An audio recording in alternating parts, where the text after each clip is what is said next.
আতাউল্লাহ বুখারী রহিমাহুল্লাহ তিনি বলতেন, কখনো কোনো মানুষকে দেখিনি দান সদকা করে যাকাত করার কারণে ফকির হয়েছে, কখনো দেখিনি। আর মানুষদের উপর জুলুম করে ফার পেয়েছে, তাও আমরা কখনো দেখিনি। এই কথা চিরন্তন সত্য। আপনারা বুঝে থাকলে বলুন, কেউ কখনো দান করে যাকাত দিয়ে ফকির হয়েছে আপনারা কি দেখেছেন? দেখেন নাই। আর কেউ জুলুম করে ফার পেয়েছে?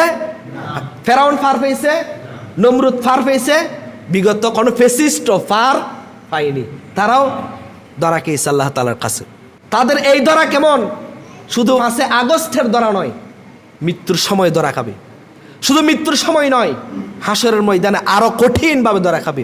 আল্লাহ পাক রব্বুল আলামিন কোরআনে কারীমের আমপারার 1 নম্বর পৃষ্ঠায় আল্লাহ পাক কি বলছেন? কাল্লা সায়ালামুন, তারা অচিরেই জানতে পারবে তাদের কি ভয়াবহ অবস্থা হবে, তারা অচিরেই জানতে পারবে। সুম্মা কাল্লা সায়ালামুন, আবার আল্লাহ তাআলা বলছেন তারা অচিরেই জানতে পারবে।